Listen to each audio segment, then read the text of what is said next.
దినచర్యల పాఠాలు.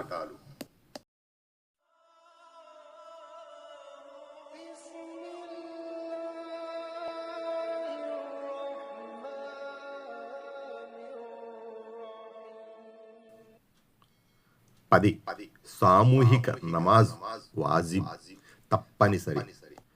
ప్రవక్త సల్లల్లాహు అలైహిస్సలం ఇలా తెలిపారని అబూ హురైరా రజియల్లాహు అన్హు ఉల్లేఖించారు.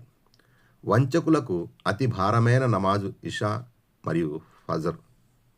ఒకవేళ ఈ రెండు నమాజులకు ఎంత పుణ్యం లభిస్తుందో తెలిస్తే వారి నమాజుల్లో పాల్గొనడానికి మోకాళ్ల మీద కుంటుకుంటూ రావాల్సి వచ్చినా తప్పకుండా వస్తారు.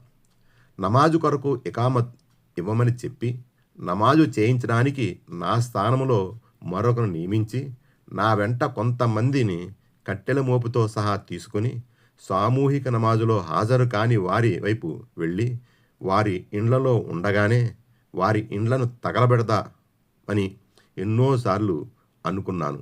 బుఖారీ, ముస్లిం. అబూ హురైరా రజియల్లాహు అన్హు కథనం.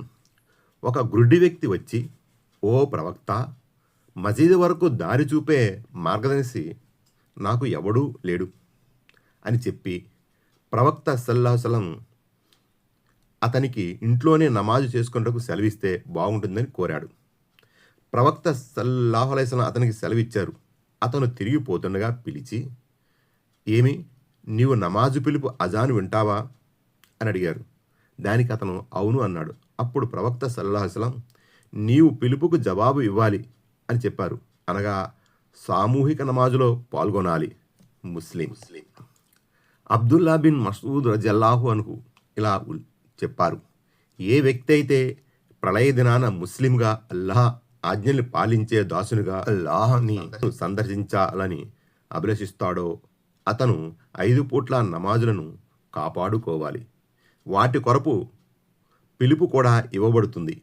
నిశ్చయముగా అల్లాహ్ మీ ప్రవక్తకు సుననుల్ హుదా, సన్మార్గధర్మాలను బోధించాడు. ఈ 5 వేళల నమాజు కూడా సుననుల్ హుదాలో చేరి ఉన్నవి. వంచకుడు తన ఇంట్లో నమాజు చేసినట్లు మీరు కూడా ఇళ్లలోనే నమాజు చేస్తే మీరు మీ ప్రవక్త పద్ధతిని విడిచిన వారవుతారు. మీరు గనుక మీ ప్రవక్త పద్ధతిని విడనాడారంటే దుర్మార్గులవుతారు. మేము చూసేవారము, జమాతుతో నమాజును తప్పించుకునేవాడు వంచకుడే అని వంచకత్వం అందరికీ తెలిసి ఉండేది. ఒక వ్యక్తి 2 మనుషుల సహాయంతో వచ్చి నమాజు పంక్తుల్లో నిలబడేవాడు. ముస్లిం 654. విశేషాలు. 1. పురుషులపై సామూహిక నమాజ్ విధిగా ఉంది. 2. సామూహిక నమాజును తప్పించుకుంటా వంచుకుని గుణం.